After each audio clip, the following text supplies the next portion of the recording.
ప్రత్యేక కార్యక్రమం వర్మాస్ మర్డర్ కార్యక్రమానికి స్వాగతం. వర్మ మర్డర్ మూవీకి తెలంగాణ హైకోర్టు గ్రీన్ సిగ్నల్ ఇవ్వడంతో రిలీజ్ చేసేందుకు సిద్ధమవుతున్నారు ఆర్జీవీ అన్న విషయం తెలిసిందే. అయితే దిశ ఎన్కౌంటర్ మూవీపై సస్పెన్స్ ఇంకా కొనసాగుతూనే ఉంది. ఈ సినిమాను ఆపేయాలని చెప్పి దిశ కుటుంబం మొదటి నుంచి కూడా డిమాండ్ చేస్తూ ఉంటే వర్మ మాత్రం ఆపే ప్రసక్తే లేదని చెప్పి కరాఖండిగా చెప్పేస్తున్నారు. సో అయితే కోర్టు తీర్పు ఆదేశాలు ఎలా ఉంటాయి అనేవి ప్రస్తుతం చర్చనీయాంశంగా మారాయి. సో ఈ రెండు సినిమాలపై రామ్ గోపాల్ వర్మ నెక్స్ట్ ఏం చేయబోతున్నారు, రియల్ లైఫ్ పాత్రలకు సంబంధించి అలాగే సంబంధం లేకుండా ఎలా తెరకెక్కించబోతున్నారు, ప్రేక్షకుల్ని ఎలా మెప్పించబోతున్నారు, ఒప్పించబోతున్నారు, ఇవే అంశాలపై మాట్లాడేందుకు ప్రస్తుతం సాక్షాత్తు రామ్ గోపాల్ వర్మ గారు 10TV స్టూడియోస్లో ఉన్నారు. వర్మ గారు, ఫస్ట్ వర్మాస్ మర్డర్ అన్నారు అంటే ఏంటి? దాంట్లో ఏదో అంతరార్థం అంటే లేదు. వర్మాస్ మర్డర్ అంటే నన్ను చంపాలో చంపించాలనే మీ ఒక కుతంత్రం ఉంది అని మీలాగా చెప్పమన్నారా? మీలాగా చెప్పండి. మీలాగా చెప్పాలంటే అసలు ఫస్ట్ చూడండి, వర్మ అంటే చాలా మంది వర్మలు ఉండొచ్చు, మీరే ఉండాలని కాదు. అలా అక్కడి నుంచి మొదలు పెడతాం అనమాట. Right, anyway Ram Gopal Varma garu, so మొత్తానికి it's a big relief for you. అంటే మీరు తీసిన సినిమాకి హైకోర్టు సిగ్నల్ ఇవ్వడం అనేది.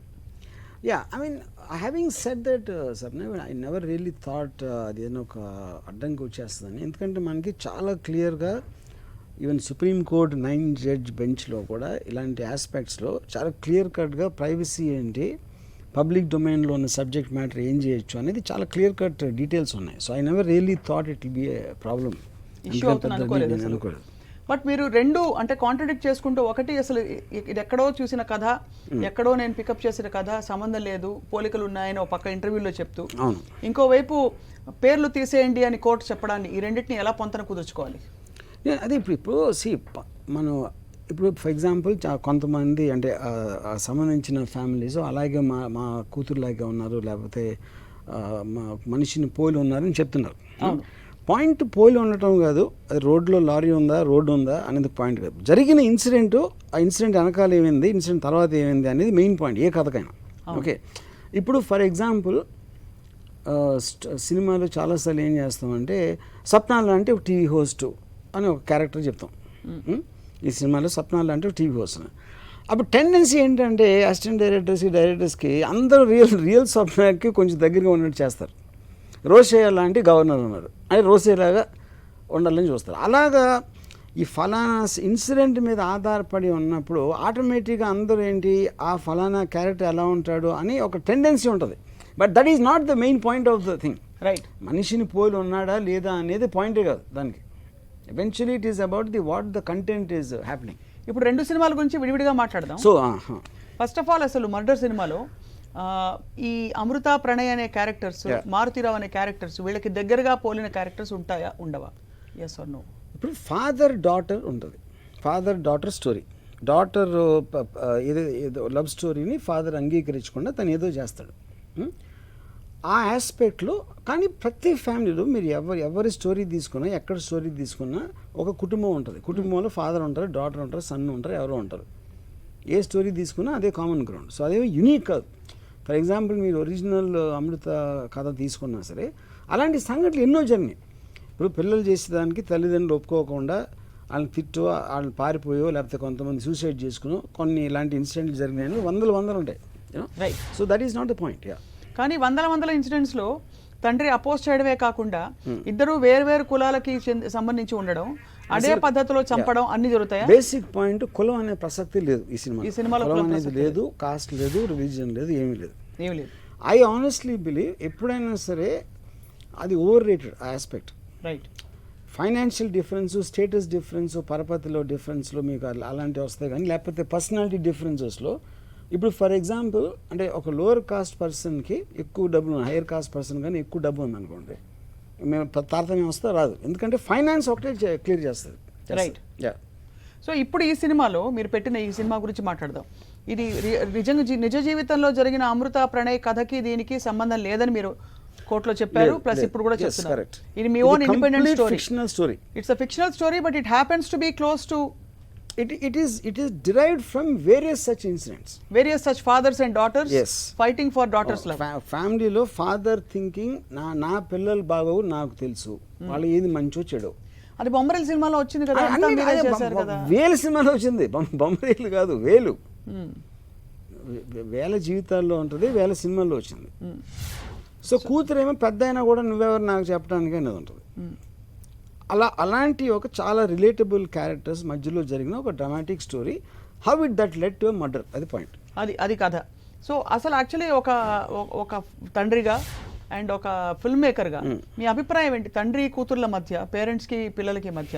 Do you have a strong opinion అంటే అబౌట్ రైజింగ్ కిడ్స్? అంటే నా ఫీలింగ్, బికాస్ ఆబ్వియస్లీ ఒకటి జనరలైజ్ చేయడం కరెక్ట్ కాదని నా ఫీలింగ్. ఎందుకంటే ప్రతి మనిషి డిఫరెంట్.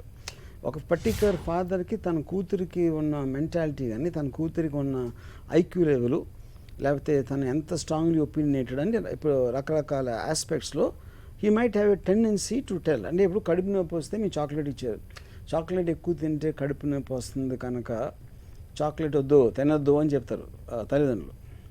రైట్. ఎందుకు చేస్తుందని చెప్పారు? బాగు కోసమే చెప్పారు.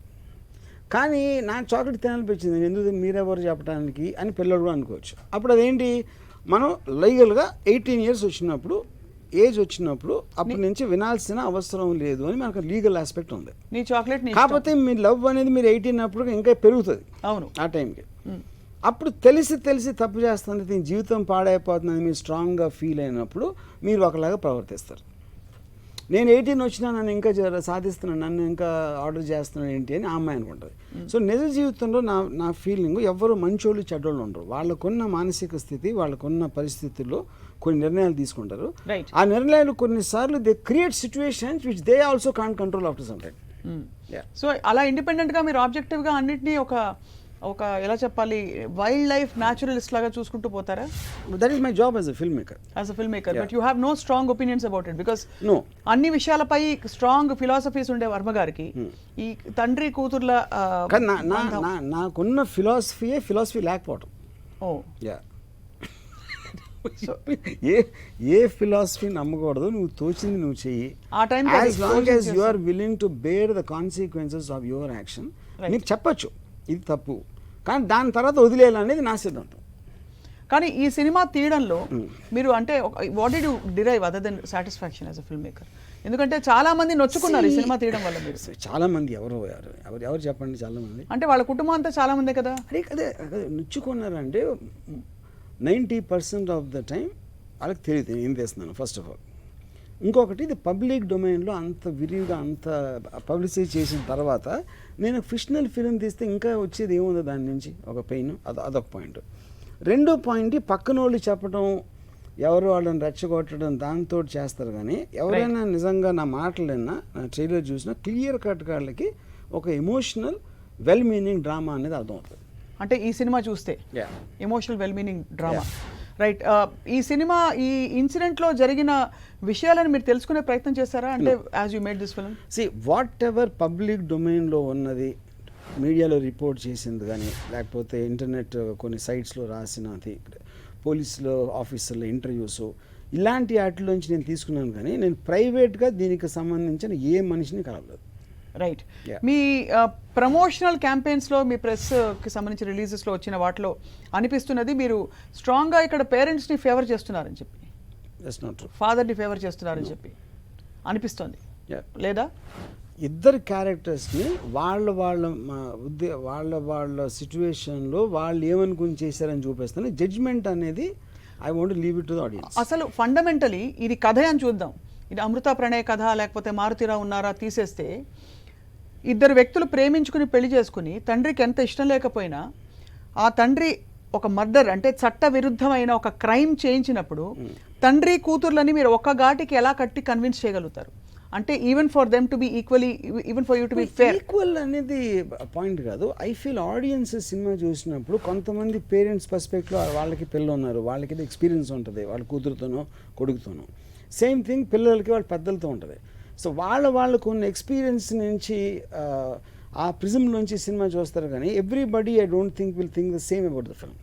ఎందుకంటే నేను కూడా as a film maker I was not judgemental about the characters. You are just reporting them, or rather I am just showing this is how I think it could have happened. And ఈ concept ఏదైతే ఉందో ప్రేమ అనేది, ఇది ఆర్థిక అసమానతలు ప్రేమలో ఎలా play out అవుతాయని చెప్పి మీరు స్ట్రాంగ్గా చూపించని చెప్పారు. అంటే 2 పాయింట్స్ అక్కడ. ఆర్థిక అసమానత ఒకటి, ఇంకోటి పర్సనాలిటీ డిఫరెన్స్. ఒక మనిషి నచ్చకపోవచ్చు. ఈ మైట్ జస్ట్ మాట్లాడుతున్నప్పుడు మాట్లాడే తీరా, లేకపోతే తన గురించి ఏమన్నా విన్నాడా, లేకపోతే లాంగ్ రన్లో this will be bad for my daughter అనుకున్నా, ఇలాంటివి ఉన్నాయి. కానీ I never touched caste, I never touched any kind of ఏ. ఇప్పుడు ఇలాంటి ఒక యాక్సెప్టెడ్ క్రైమ్ అని యాక్సెప్ట్ అయిన సినిమాలో, అంటే ఒక మర్డర్ చేయించడం ఎంత కష్టం వచ్చిన తండ్రికి సుపారీ ఇచ్చి మర్డర్ చేయించడం అనేది అతి పెద్ద చాలా హీనమైన నీచమైన క్రైమ్. ఇలాంటిది మీరు ఒక సినిమాలో ఎంత ఎమోషన్ ఉన్నా చూపించడం ద్వారా, ఇప్పుడు ఫర్ ఎగ్జాంపుల్ 26/11 తీశారు, అక్కడ మీరు టెర్రరిస్ట్ల కోణం చూపించారు కదా, అంటే టెర్రరిస్టులు పాపం వాళ్ళు ఫీల్ అవుతున్నారు, వాళ్ళకి చేయాలనుందని చెప్పి. There is something called universal essence, universal sense. అది అప్లై చేసే అవకాశం, ఆస్కారం ఉందా ఇందులో, ఈ సినిమాలో? I'm not sure understand the question. అంటే బేసికలీ ఏం లేదు, తప్పు రైట్ అని జడ్జ్మెంట్ లేనప్పటికీ కొన్ని కరాఖండిగా they are wrong by society, by law. మరి ఆ పాయింట్ ఆఫ్ వ్యూని ఎలా జస్టిఫై చేస్తారు? ఇప్పుడు జస్టిఫై అనేది నేను చేయట్లేదు, అదే నేను చెప్తున్నాను. ఇప్పుడు ఏ పరిస్థితి, ఇప్పుడు ఎప్పుడైనా సరే మీరు అలాంటి ఒక నిర్ణయం తీసుకున్నప్పుడు మీకు మనిషికి కోపం ఉంటుంది, మనిషికి ఒక హెల్ప్లెస్నెస్ ఉంటుంది, మనిషికి ఒక అంటే ఒక ఫ్రస్ట్రేషన్లో ఎలా దీన్ని ఆపాలి, ఏం చేయాలి అని ఒక ఎమోషన్ ఎప్పుడైతే మీకు లాజిక్ని ఓవర్టర్న్ చేసిందో ఆ టైంలో ఇలాంటి నిర్ణయాలు తీసుకుంటారు. ఆ నిర్ణయం తప్పు, లీగల్గా తప్పు, మారల్గా తప్పు. కాకపోతే ఆ పర్టిక్యులర్ మనిషి పరిస్థితి నుంచి మనం ఆలోచిస్తే మీకు ఒక ఎంపతి ఉండొచ్చు. అది అర్థం చేసుకున్నప్పుడు నెక్స్ట్ అలాంటిది ఆపడానికి మనం ట్రై చేయొచ్చా అని ఒక డిబేట్ రావడానికి ఛాన్స్ ఉంటుంది. అలా వస్తుంది అంటారు అయితే డిబేట్. సో ఇక్కడ తండ్రి కూతుర్ల మధ్య టగ్ జరిగినప్పుడు తండ్రికి కూతురు పట్ల ఉండి ఒక మర్డర్ చేయించడానికి కావాల్సినంత, ఇప్పుడు స్టోరీ అందరికీ తెలిసిపోయింది కాబట్టి ఓపెన్ గా మాట్లాడేస్తున్నారు. సో అలాంటప్పుడు అది ప్రేమగా చూపిస్తున్నారా? How do you see that emotion that the father has, or is it a power struggle? అంటే నువ్వా నేనా తేల్చుకుందాం. I honestly believe it comes from love. ఎందుకంటే కేవలం ఈగో, ఇప్పుడు ఈగో అనేది ఎక్కడ వస్తుంది, ఇలా అయితే బయట వాళ్ళు ఏమనుకుంటారు అనేది వేరు, నేనేమనుకుంటానని వేరు, నా కూతురి జీవితం ఏమవుతుంది అని ఇలాంటి వేరియస్ ఆస్పెక్ట్స్ ఉండొచ్చు. ఇది అన్ని మర్డర్లు ఉన్నాయి నేను అంటలా, నేను I'm just making a general statement. So దాంట్లో ఈగో అనేది, ఇప్పుడు కూతురు ఇంట్లో మనిషి చిన్నప్పటి నుంచి పెరిగింది, అబ్బాయి ఏమో బయటోడు, అతని గురించి మనకు తెలియదు. సో అప్పుడేంటి, ఒక తండ్రి దృష్టిలో ఆడేదో విలన్ లాగా వచ్చి నా ఇన్నోసెంట్ అమ్మాయిని ఏదో మాయ చేసి బొట్లో వేసేసుకున్నాడు అని ఈ అమ్మాయిని ఒప్పించలేనప్పుడు ఆయన ఎలా అయినా తప్పించడం తప్ప మనకి గత్యంతరం లేదు అని ఒక కాన్సెప్ట్ మనం ఆలోచిస్తే it is coming from his genuine love, right. కానీ మీకు మీ కూతురు అంటే మీకు లవ్ అన్నంత మాత్రాన ఇంకోటి మీరు చంపించడం అనేది కరెక్టా అంటే of course is not correct in any which way. కాకపోతే ఆ పర్టికులర్ టైంలో అతని పరిస్థితుల్లో మీరు ఉన్నప్పుడు ఏం డెసిషన్ తీసుకుంటారు, రకరకాల వేరే వేరే తీసుకుంటారు. ఎవరో కొట్టించవచ్చు, ఎవరో అమ్మాయిని కొట్టచ్చు, ఎవరో అతన్ని పిలిచి డబ్బులు ఇచ్చి నువ్వు నా కూతుర్ని వదిలేయని చెప్పొచ్చు. అలా వేరే వేరే వాళ్ళు వేరే వేరే ట్రై చేస్తారు. ఇక్కడ కోఇన్సిడెంటల్లీ ఇతను మర్డర్ చేయించాడు కాబట్టి మర్డర్ సినిమా అయింది. కోఇన్సిడెంటల్లీ అంటే నేను అనేది నిజ జీవిత సంఘటన ఏదైతే జరిగిందో కుటుంబ కథా చిత్రం అని పెట్టాను ట్యాగ్లైన్.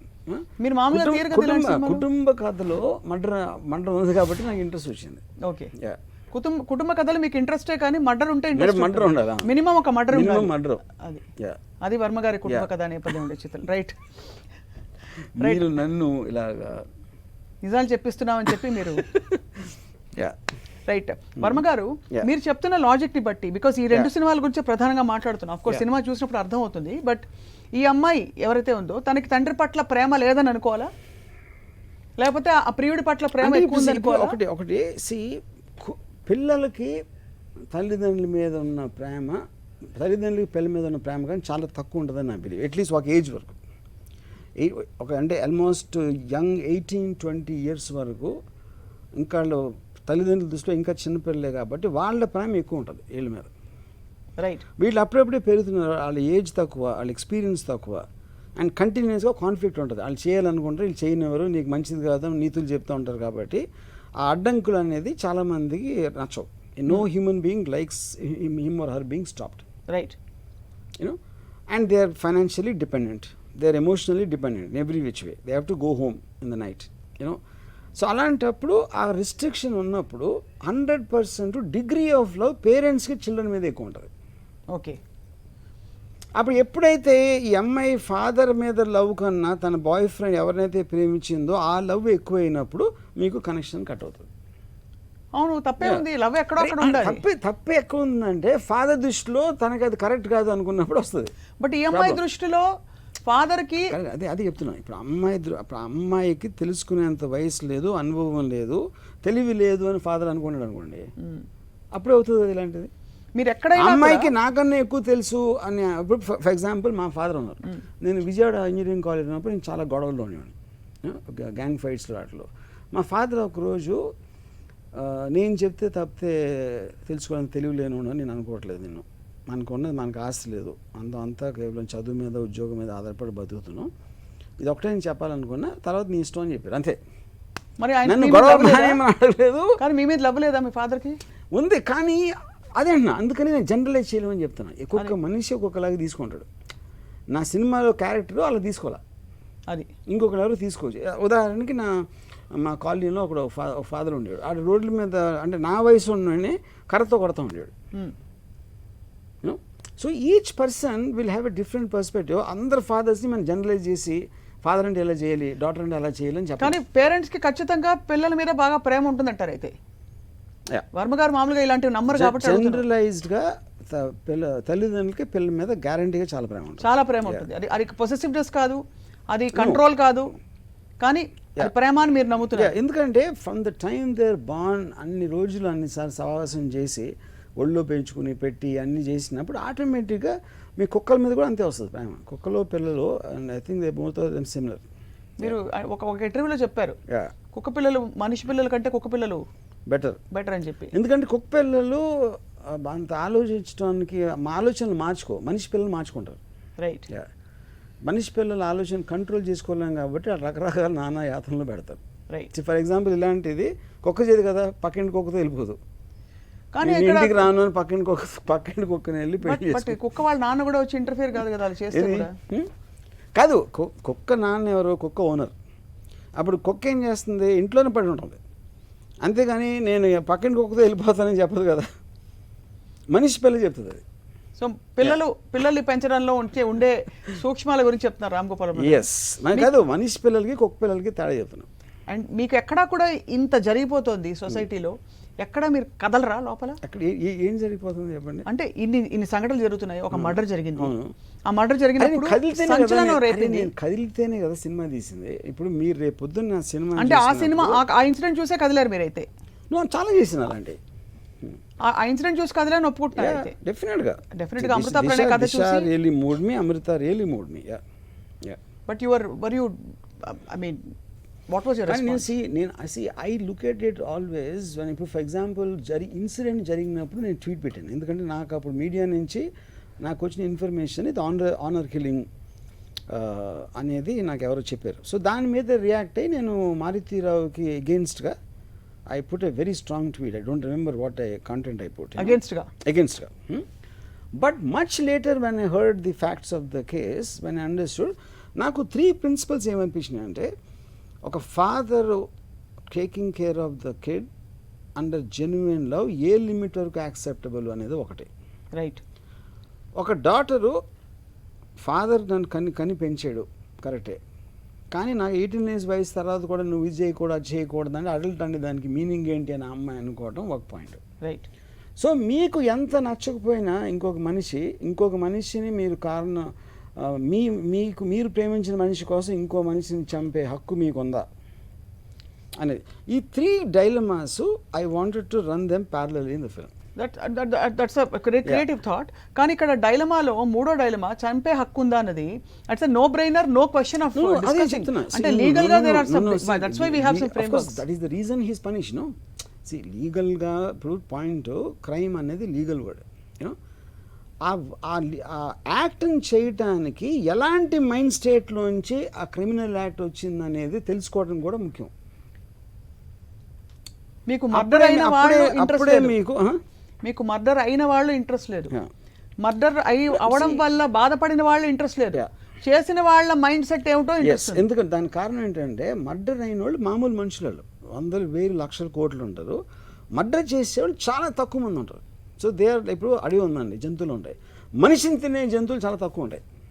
మ్యాన్ ఈటింగ్ టైగర్ని నేను స్టడీ చేస్తాను, కానీ ఈ నెముళ్ళు, కుందేళ్ళు వాటిని నేను స్టడీ చేయను. అది మీకు మామూలు మనుషులు అలా కనిపిస్తారు అనమాట, దెమళ్ళు, కుందేళ్ళు. అంతే అంతే. యా. ఒకవైపు మర్డర్, రెండో వైపు దిశ, ఈ రెండు సినిమాలని రైఫిల్లో పెట్టి ఫైర్ చేయడానికి సిద్ధంగా ఉన్నారు రామ్ గోపాల్ వర్మ. అండ్ అన్ని విధాల అన్ని వైపుల నుంచి కూడా దానికి అభ్యంతరాలు వ్యక్తం అవుతున్న పరిస్థితులు మనం చూస్తూ వచ్చాం. అయితే ఒక సినిమాకి కోర్టులో ఉన్న అవాంతరాలు కొంత తొలగిపోయాయని చెప్పాలి. కోర్టు గ్రీన్ సిగ్నల్ ఇవ్వడంతో ఇప్పుడు ఆ సినిమా మర్డర్ సినిమా రిలీజ్ చేయడానికి వర్మ గారు సిద్ధం అవుతున్నారు. కానీ ప్రస్తుతం దిశ సినిమాపై కూడా తీవ్రమైన ఉత్కంఠ కొనసాగుతోంది. దిశ తండ్రి ఎంతటికైనా వెళ్తానని చెప్పి, అలాగే ఎన్కౌంటర్లో మరణించిన నలుగురు కూడా వాళ్ళ కుటుంబాలు కూడా ముందుకొచ్చి మా వాళ్ళు ఎలాగో పోయారు, మాకు ఇది అవసరమా అని చెప్పి ప్రశ్నిస్తున్నారు, నిలదీస్తున్నారు. ఎట్టి పరిస్థితుల్లో ఈ సినిమాని విడుదల కానివ్వము అని చెప్తున్నారు. ఈ పరిస్థితుల్లో మరి వర్మ గారు ఏం చేయబోతున్నారు? వర్మ గారు ఇప్పుడు ఫండమెంటల్గా చెప్పిన దిశ అండ్ మర్డర్ అది వెరీ వెరీ సిమిలర్ కేసు. ఇది ఈ కాంటెక్స్ట్లో నేను చెప్పేది కరెక్ట్. ఎందుకంటే రెండు కూడా ఒక రియల్ లైఫ్ ఇన్సిడెంట్ మీద ఆధారపడి ఉందని చెప్పాను. రెండు they are highly publicised in the media across the country. Okay, and third thing is they both related to heinous crime like murder. Correct. Yeah. So ఎవరెవరు దీనికి అబ్జెక్షన్ చెప్తున్నారు, ఎందుకు చెప్తున్నారు అనేది కూడా అదే సిమిలారిటీ ఉంది. సో వాట్ ఎవర్ మాకు ఈ కోర్టుకి ఫర్గా వచ్చిన జడ్జ్మెంట్ ఏదైతే ఉందో మోర్ అండ్ లెస్ అదే అప్లై అవుతుంది అక్కడ కూడా. బట్ ఇప్పుడు ఆధారపడి ఉందని తీసినప్పుడు యూ కాంట్ క్లెయిమ్. ఇందాక చెప్పాను కదా, 9 జడ్జ్ బెంచ్ ప్రైవేట్ స్పేస్ని బయట పెట్టడానికి, పబ్లిక్ డొమైన్లోంచి నేను తీసుకున్న ఇన్ఫర్మేషన్ బయట పెట్టడానికి ఒక ఫండమెంటల్ డిఫరెన్స్ ఉంది. So this no way in the court it can go wrong. But చెన్నకేశవుల కుటుంబాన్ని ఆ టైంలో మీరు కలిశారు, వాళ్ళకి ఎంతో ఫండింగ్ కూడా ఇప్పించినట్టు పెద్ద వార్తలు. వర్మ గారు ఇలా మారిపోయారని చెప్పి మీరు అంటే ఆ రోజు మదర్ తెరెసా బర్త్డేని కూడా అనుకున్నారు చాలా మంది మీరు చేసిన మంచి మంచి చర్యలకి. అంటే nobody expected that gesture from you. Why did you meet her in Chennakesav wife meet అయింది కేవలం ఒక హ్యూమన్ ఇంట్రెస్ట్ ఆస్పెక్ట్లో. నాకు ఎప్పుడు కూడా మనం ఎవరైనా సరే we look at the victim, we look at the criminal. Criminal కూడా ఒక ఫ్యామిలీ ఉంటుంది, ఆ ఫ్యామిలీ ఆ క్రైమ్లో పాలు పంచుకోవాలి, but they are also affected. అది నాకు చాలా ఒక ఇట్ వాజ్ లైక్ జ్ఞానోదయం నాకు ఆ యాంగిల్ చూడటం అనేది. ఇప్పుడు ఆ ఆస్పెక్ట్లో నేను తనను కలిశాను, not about anything to do with the film. ఆ జ్ఞానోదయం ఈ సినిమాలో రిఫ్లెక్ట్ అవుతుందా? నో, అవ్వదు. సో ఈ సినిమా దిశ సినిమాకి వస్తే ప్రస్తుతం దిశ తండ్రి తీవ్రంగా చాలా దాన్ని వ్యతిరేకిస్తున్నారు, బాధపడుతున్నారు. గుండె జారిపోతున్న మా కుటుంబానికి మళ్ళీ మళ్ళీ సంఘటన చూసి ఇవన్నీ ఎక్కడైనా మిమ్మల్ని కదిలిస్తున్నాయి వర్మ గారు? అసలు ఎందుకంటే ఇప్పుడు మీరు అసలు ఒక రీజన్ లేకుండా ఏంటో తెలియకుండా మీరు బాధపడితే దానికి అర్థం లేదు, ఒక సినిమా అవ్వలేదు. ఒక్కసారి మనం సపోజ్ చేద్దాం అయింది, నిజంగా వచ్చింది సినిమా. వచ్చిన తర్వాత ఏముంటుంది, మీడియాలో చూపించింది నేను ఏం చూపిస్తున్నాను సినిమాలో, ఇది ఒక పాయింట్. రెండో పాయింట్, అసలు ఈ సినిమా దిశ గురించే కాదు. ఆ దిశ అంటే అమ్మాయి గురించి నేను చెప్పేది, అమ్మాయి గురించి కాదు. This is about the rapist, this is about the system which failed, this is about the post investigation. ఆ కాంట్రవర్షియల్ ఆస్పెక్ట్ ఏమైందో కమిటీ నిర్ణయించారు, దాని మీద సినిమా ఇది. It is not her biopic, it is not about what that girl was or not, it is not the point. So వాళ్ళు ఊహించుకొని చేస్తాం, మమ్మల్ని కలవలేదు, మా అమ్మాయి గురించి అడగలేదు అంటే మీ అమ్మాయి గురించే కాదు సినిమా. అప్పుడు నేను మిమ్మల్ని ఎందుకు కలుస్తాను? అమ్మాయి గురించి అడగకపోవడం సరే, కానీ అంటే ఈ సినిమాలో ప్రస్తావన కానీ ఈ సినిమాకి స్ఫూర్తి కానీ ఒక సంవత్సరం కూడా నిండలేదు ఈ ఘోరం జరిగి. మరి ఈ సంవత్సరం లోపే మీరు సినిమా తీసేసారా? అంత మీకు మనసు లేదా, రాయి చేసేసుకున్నారా? అది నేను అదిగమ్మా, ఇప్పుడు మనసు లేదు, ఇప్పుడు నేను మనసు ఉంది కాబట్టి తీసాను అంటున్నా. ఏమని తీస్తారు? నేను తీసేది ఇలాంటి సంఘటనలు ఇన్ని జరుగుతున్నాయి 2012 ముందు నుంచి, తర్వాత నిర్భయ, దాని తర్వాత ఇది మొన్న యూపీ ఒక 15-20 డేస్ బ్యాక్. ఇన్ని ఇన్సిడెంట్లు రికరింగ్గా ఎందుకు జరుగుతున్నాయి? అప్పుడు దాన్ని మనం ఒక టాప్ యాంగిల్లో ఏ ఫ్యాక్టర్స్ దీన్ని కంట్రిబ్యూట్ చేస్తున్నాయని ఒక సీరియస్గా స్టడీ చేయాల్సిన అవసరం ఉంది అనిపించి నేను తీశాను దిశ సినిమా. రైట్. దిశ తండ్రి మాట్లాడిన మాటలు మీరు వినే ఉంటారు ఒక్కసారి. అంటే ఆయన విడిగా మాట్లాడింది ఒకసారి ప్రసారం చేస్తాం పీపుల్ టు హియర్. రైట్. అదే ఫస్ట్ ట్రైలర్ విడుదల చేసిండు, అది చూసినాము. దాని మీద చాలా విపరీతమైన కామెంట్స్ వచ్చినాయి.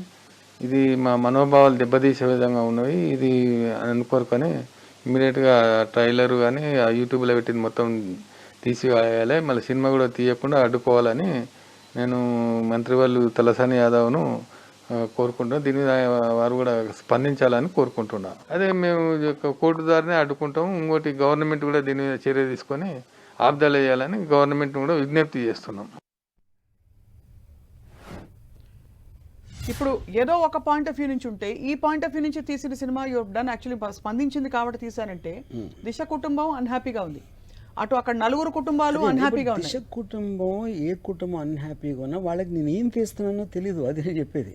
తీసిన తర్వాత చూసే ఇప్పుడు ఒక 2 పాయింట్స్ ఇక్కడ. ఒకటి నేను తీయటం ఆపగలరా? ఆపలేరు. Let them try, but I know the limits of law, I know what exactly I'm doing. Okay.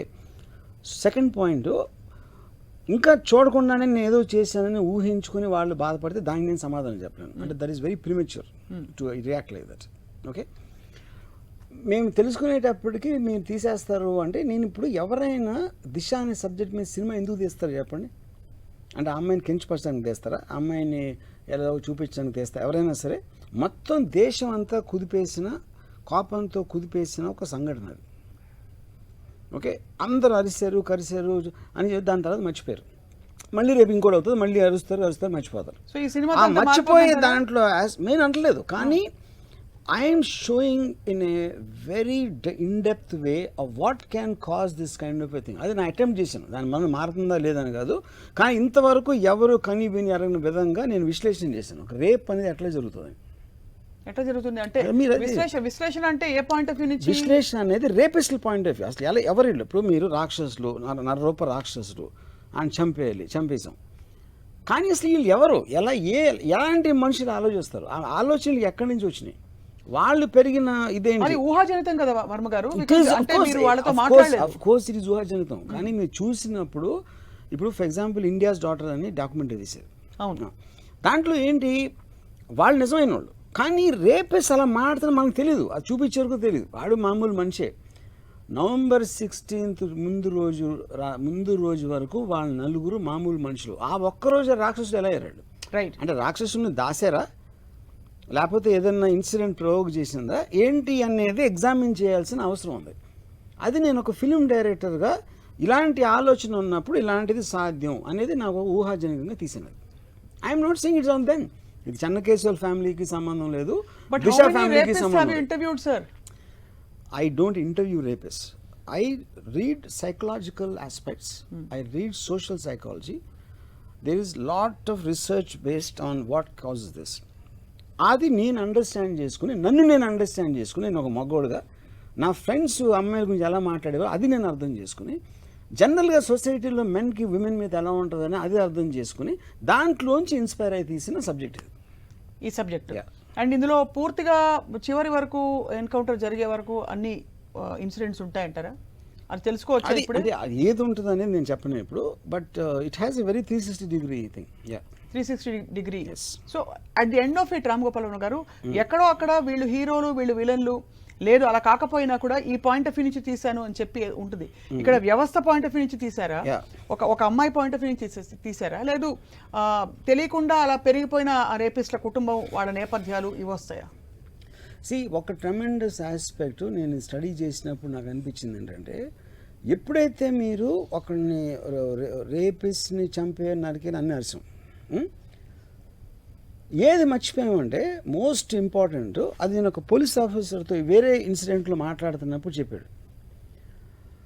ఎప్పుడైతే ఇప్పుడు రేపు ఎవడు చేస్తాడు, ఆడు తప్పించుకుంటాను అనుకుంటాడు, లేకపోతే అమ్మాయి మీద ఒక యానిమల్ అంటే ఒక హ్యూమన్ బీయింగ్ కాదనుకోవచ్చు, ఆ డిజైర్ని కంట్రోల్ చేసుకోలేకపోవచ్చు.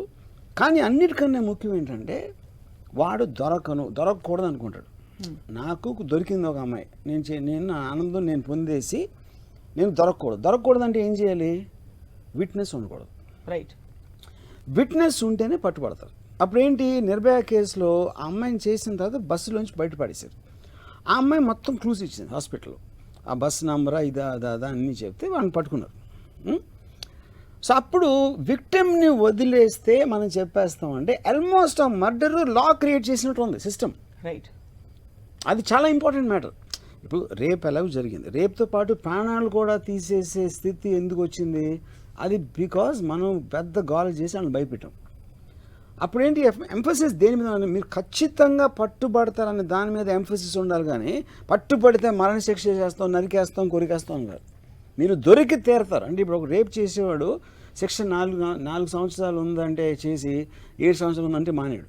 రైట్. ఎవ్వడో కూడా 4 నెలలు కూడా జైలుకి వెళ్ళడానికి ఇష్టపడ్డాం. యూనో అక్కడేంటి శిక్ష పడుతుందా, నేను తప్పించుకోగలుగుతాను, ఈ రెండే. అప్పుడు చంపేస్తే నేను తప్పించుకోగలుగుతాను అన్నాడు అనుకుంటే చంపేస్తాడు. నువ్వు తప్పించుకోవడం అనేది వల్ల కాదు అని మనం స్ట్రెస్ చేయగలిగినప్పుడే అది చాలా ఇంపార్టెంట్. అలాంటి పాయింట్స్ నేను కొన్ని దిశలో హైలైట్ చేశారు.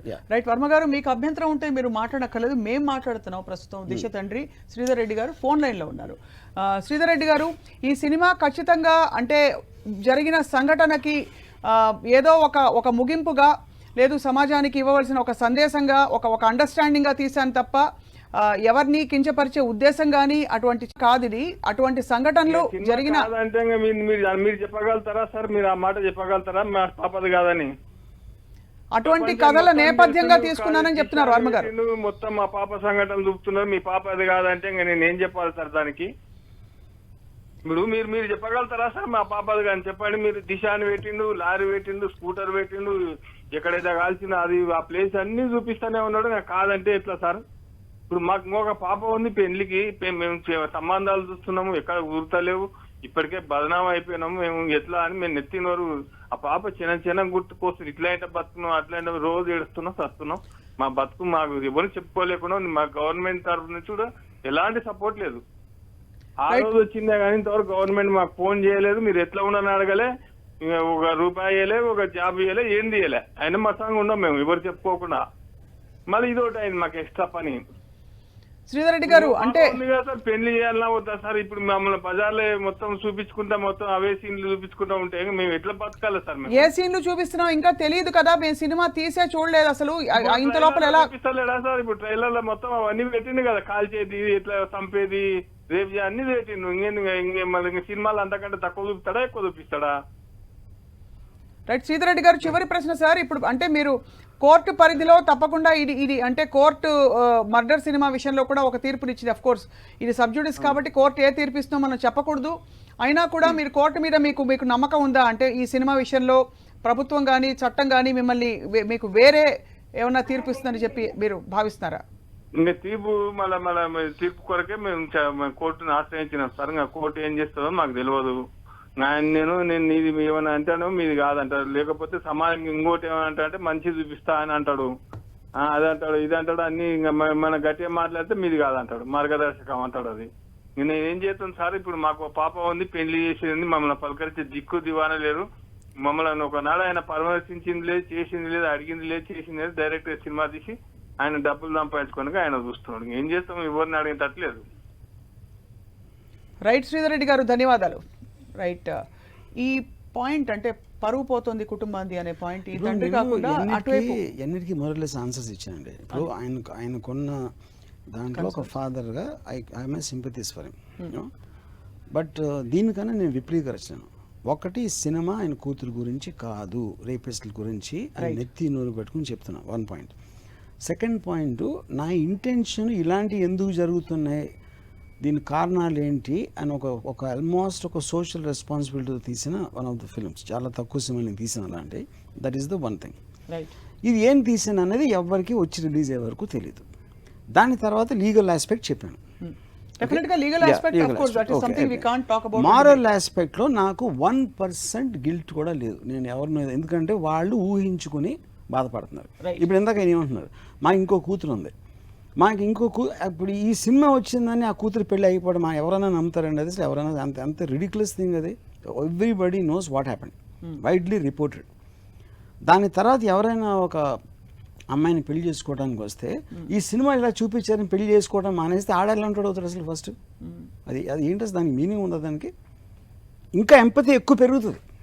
ఎంపతి ఆయన కావాలంటే ఎవరు వచ్చి పట్టించుకోవట్లేదని అంటే ఈ ఫిలిం వలన ఆ జరిగిన ట్రాజడీ ఇంకా ఎక్కువ హైలైట్ అవుతుందని నేను స్ట్రాంగ్గా నమ్ముతున్నాను. రైట్. జరిగిన ట్రాజడీ అండ్ ఇలాంటి ట్రాజడీ జరిగినప్పుడు సైకాలజీ ఆఫ్ ద క్రిమినల్స్ని పూర్తిగా బయట పెట్టాలనే ఒక సూచన మీరు గతంలో కూడా చాలా సందర్భాల్లో చెప్పారు. I believe. ఎందుకంటే నా పాయింట్ ఏంటంటే చేసేది మనుషులు, వాళ్ళు చేసింది పైశాచికమైన థింగ్. అప్పుడు అంటే మనకి ఒక చిన్నప్పుడు ఒక ఇది ఉండేది. చిన్నప్పుడు అంటే నేను టీనేజ్లో నీ అక్కకి జరిగితే ఏమవుతుంది, నీ చెల్లికి జరిగితే ఏమవుతుంది, చేస్తావు నువ్వు అని అన్నారు. ఆ క్వశ్చన్ మనం విన్నాం కానీ ఆన్సర్ ఎప్పుడు వినలేదు దానికి. ఆన్సర్ ఎవరు నోటి నుంచి అనాలా, అలా చేసేవాడు నోటి నుంచి అనాలి. ఎవరో న్యూట్రల్ పార్టీ ఎవరు చెప్పడం కాదు. అప్పుడు ఏళ్ళని టెలివిజన్ ముందు కూర్చోబెట్టి ఒక సోషల్ సైకాలజిస్ట్ లేకపోతే ఒక సైకాట్రిస్ట్ అలాంటి వాళ్ళు అసలు నువ్వు ఏమనుకో, అమ్మాయిల పట్ల నీ అభిప్రాయం ఏంటి, నువ్వు అమ్మాయిల గురించి ఎప్పుడు నీ ఫ్రెండ్స్ ఏమనుకుంటారు, రైట్, ఇలాంటి క్వశ్చన్స్ అడిగినప్పుడు మనకు అలా మనస్తత్వం తెలుస్తాయి. Then the cure will be more stronger instead of just killing them. But ironically ఇక్కడ మీరు తీసిన ఈ సినిమాలో all parties involved have some objection or the other, because they don't know. Feel ఇంకోటి పక్కన వాళ్ళు రెచ్చగొడతారు. పక్కన మూడోది, ఇప్పుడు సోషల్ మీడియా వచ్చింది ఏదైన తర్వాత ఎవ్రీబడి హ్యాస్ అ వాయిస్. వాళ్ళు చెప్పడం అలా అంటం తప్ప నేను అంటలా, కంప్లైంట్ ఫైల్ చేయడం తప్పని అంటలేదు. Legal aspect, moral ఆస్పెక్ట్లో a film maker అయినా కూడా దీన్ని ఇంత సీరియస్గా జరిగిన ఒక ఇష్యూని అతని ఇంటెన్షను ఒక మంచి జరగాలని దాంతో తీసడం ఎవ్వరు వేరే విధంగా తీయరు. 1 పాయింట్. దిశ స్పెసిఫిక్గా ఇది దిశ స్టోరీ కానే కాదు. దిశ సినిమాలో 10% కూడా అమ్మాయి ఉండదు. రీక్రియేషన్ ఆఫ్ ద ఈవెంట్ అంతా కూడా recreation of event is to highlight those people. Yeah, అంటే ఇలా మనకు కూడా ఏం తెలుసు చెప్పండి. నేను ఊరికనే ఉదాహరణకి చెప్తున్నా, ఒక కేసు అయింది, ఆ అమ్మాయి గురించి మనకేం తెలుసు అసలు. మనం ఎంతసేపు ఈడేంటి అని విన్నాం, లేకపోతే ఫ్యామిలీ మెంబర్స్ విన్నాం, లేకపోతే పోలీసులు విన్నాం, లేకపోతే వాళ్ళు విన్నాం. ఆ అమ్మాయి గురించి ఎవరికి ఏం తెలుసు అసలు. That is not the point. She is victim. Right. I am trying to capture the core center of what kind of people can do this. That is only intention of Disha. But direct సూటి ప్రశ్న, ఇలాంటి సంఘటనలలో heinous crimes like this, who is at fault? Can you say? I think multiple people. I think even society. I think ఇప్పుడు for example తను వెళ్ళినప్పుడు police స్టేషన్లో complaint తీసుకోలేదండి. మన ఇంటి police స్టేషన్లో కంప్లైంట్ తీసుకోలేదండి. ఇప్పుడు పోలీసుల్లో ఎన్ని కంప్లైంట్లు వస్తాయి మిస్సింగ్ వారానికి, ఒక రోజుకో, లేకపోతే ప్రతి కంప్లైంట్ వాళ్ళు హుటాహుటిని సీరియస్గా తీసుకుని ఎంతమంది స్టాఫ్ అవసరం అవుతుంది. చాలాసార్లు 9 out of 10 కేసెస్ వాళ్ళు కొంచెం లేట్గా వస్తారు, లేకపోతే సినిమాకి వెళ్ళి ఉంటారు, లేకపోతే బాయ్ ఫ్రెండ్తో వెళ్ళి ఉంటారు, ఇలాంటివి జరుగుతాయి. So they can take everything super serious. అలా తీసుకోవాలంటే ప్రతి పోలీస్ స్టేషన్కి 5 times ఎక్కువ స్టాఫ్ ఉండాలి. సో 5 times ఎక్కువ స్టాఫ్ పోలీస్ డిపార్ట్మెంట్ ఎలా చేస్తుంది? అది that is a government station. అప్పుడు ఎక్కడ మీకు దానికి లిమిట్ ఉంటుంది? ఈ అన్నిటినీ స్టడీ చేయడం అనేది నా మెయిన్ ఉద్దేశం. అంటే ఇలాంటి సంఘటన జరిగినప్పుడు it's a combination of many things many factors which will facilitate that. అక్కడ లారీ నిలబడి ఉండడం, అక్కడ అదే టైంలో అంత సెక్లూడెడ్ గా ఉండడం, ఆ పార్క్ చేసి there are so many things which are coming in place. Right. Yeah. ఇప్పుడు పంక్చర్ బోట్లు లేవని చెప్పేసి మనం ఏం చేయలేం కదా. అంటే పంక్చర్ వేసేవాళ్ళు అక్కడ లేక పక్కన లేరు, మనకి ప్రతి 10 అడుగులకే ఉండాలని చెప్పి అలాంటి solutions we can't offer. So overall గా మీరు ఒక కంప్లీట్ అనాలిసిస్. ఇప్పుడు మనకి ఒక సపోజ్ యుఎస్లో I'm not very sure, Connecticut ఎక్కడో murder happen, serial spree killing of 25 children were killed by a guy. 25 పసిపిల్లని చంపేశాడు ఒక గన్ తోటి తీసుకొని, 3-4 years బ్యాక్. నేను ఎక్కడ కూడా nobody is talked about ఆయన చంపేయాలి నరికేయాలని చెప్పలేదు. They all went and concentrated on what kind of a mind can do this. మనలో ఉన్నాడు, మన ఇంట్లో ఉన్నాడు అలా అంటాడు. వాళ్ళ మదర్ని చంపేసి మామూలు వాడాడు. అలాంటి ఆలోచనలో ఉన్నాడు, మన మధ్య తిరుగుతున్నాడు అనేది అన్నిటికన్నా భయంకరమైన విషయం. అప్పుడు పొటెన్షియల్గా ఇలాంటి వాడు మళ్ళీ ఎప్పుడు చేస్తాడు, చేయగలుగుతాడు, దాన్ని చేయకుండా చేయాల్సిన మనం ఎలాంటి జాగ్రత్తలు తీసుకోవాల్సిన అవసరం ఉంది అన్న దాని మీద వాళ్ళు కాన్సెప్ట్ పెట్టారు. కానీ మనం ఏంటి అరిసేసుకోకపోతే దాన్ని మర్చిపోతాం మనం చేసేది. ఇప్పుడు అంటే ఈ సినిమాలో అవన్నీ ఉంటాయా? ఈ సినిమాలో అదే ఉంటుంది. ఐ ఓన్లీ వాంట్ టు ఎలాంటి మైండ్ సెట్ లో వాడు అలాంటి ఒక అలాంటి వాడు ఎలా తయారవుతాడు అనేది నా మెయిన్ పాయింట్. అది దీని తర్వాత అంటే ఆర్ యు ఎక్స్పెక్ట్, మీరు మామూలుగా సామాజిక స్పృహ ఉండే సినిమాలు తీయరు, కానీ ఈ 2 సినిమాల గురించి మీరు చెప్పిన I believe it will create a very strong debate, Disha. I'm very convinced about it. It will get into focus lot of things people are not aware of what happens in those sequences. Yeah, or we're not paying attention to at this point. Yes. Right. And Varma garu, on a closing note, ఇప్పుడు murder cinema, దిశ cinema ఎప్పుడు release అవుతాయి, తీరుతెన్నులు ఏంటి ఏమైనా decide చేశారా? What is the right now we are waiting for a clarity on theatres because COVID situation, Telangana government ఇంకా ఇవ్వలేదు. So ఇచ్చిన time నుంచి ఎన్ని థియేటర్స్ ఎన్ని రోజుల్లో ఓపెన్ అవుతాయి అనేది it is a very unknown situation, but hopefully we're thinking some time in December. Right. ఈ 2 సినిమాల్లో మీరు పాట పాడారా? నో. ఒక సినిమాలో పాడారు. No. బ్యాక్గ్రౌండ్ పాట వినిపించింది కదా దేంట్లో? అంటే there is some tune that was no no no no నేను అంటే ఏ విధమైన No. పాట? You are saved. We're saved. Yes. Right. Ram Gopal Varma garu, finally yeah. తెలంగాణలో అతిపెద్ద ఫిల్మ్ సిటీ కట్టడానికి సిద్ధం అవుతున్నావు. Does it make any difference to you? అసలు ఏమన్నా దాని మీద మీ స్పందన? Film city I think it's outdated system. I think it's very old fashion idea. Film city అనే దానికి మీనింగ్ లేదు. అంటే ఇప్పుడు కట్టడం అంతా వేస్ట్ అంటారు, అన్ని వేల ఎకరాలు ఐ తీసుకుని. Believe so. ఎందుకంటారు? అంటే ఎందుకంటే ఫిల్మ్స్ అనేది ఇప్పుడు became a very the whole technology, the kind of things which came in and how you can do it in ఇప్పుడు విజువలైజేషన్, సీజీ వర్క్ అన్నిట్లో ఒక ఫిల్మ్ సిటీ అనే స్పేస్ ఉండటానికి మీనింగే లేదు. సో ఇప్పుడు స్పేస్ అనే హాలీవుడ్లో most of the studios are closing down right actually. Yeah. 2 dimension నుంచి VR actually becoming multi dimensional. మనం ఎక్కడ ఉంటే మన స్టూడియో అక్కడే. గవర్నమెంట్ ఏదో ఒక అలంకారానికి ఉంటుందని దే విల్ థింక్ యూనో అందరి పెద్ద ఉండాలి, అందరికన్నా పెద్ద ఉండాలి అని. బట్ ఆ పెద్దదానికి ఆ పేరు పెట్టడంలో మీనింగ్ లేదు. So to make a film you don't need a film studio. That is the technology we have today. Yeah. Right. As always కుంట బద్దలకొట్టి మాట్లాడారు. Yeah. 2-3 విషయాలు మిమ్మల్ని ఎన్టీవీ అప్రిషియేట్ చేస్తుంది. ఏంటంటే, ఒకటి, మీరు ఇవాళ అన్ని విషయాల్ని ఓపెన్గా కూలంకషంగా మాట్లాడారు. రెండోది, సామాజిక స్పృహతో సినిమాలు తీస్తాను ఒప్పుకున్నారు.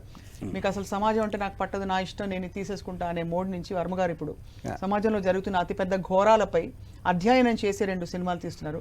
చాలా వివాదాస్పదం అయినప్పటికీ కూడా మీరు దూసుకుంటూ ముందుకెళ్తున్నారు. And last but not the least, తండ్రి పాయింట్ ఆఫ్ వ్యూ అక్కడ మాట్లాడారు, తండ్రి పిల్లల మధ్య జరిగేది. అండ్ అలాగే ఇక్కడ రేపిస్ట్ల సైకాలజీ అండ్ క్రైమ్స్ జరుగుతున్నప్పుడు వాటిని ఆపే ప్రయత్నం చేయట్లేదని అన్నారు. మీ సినిమా ఆ సొల్యూషన్ ఆఫర్ చేస్తుంది కొంతవరకు, లేదు ఆలోచింపజేస్తుందని కూడా చెప్తున్నారు. ఎస్. అండ్ 4వది, మిమ్మల్ని అప్రిషియేట్ చేస్తున్నా, మీరు పాటలు పాడలేదు ఈ సినిమాలో.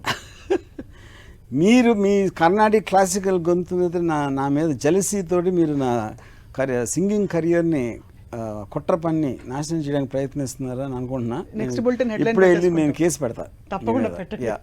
రామ్ గోపాల్ వర్మ గారు, ధన్యవాదాలు. Thank you so much. Thank you. Right.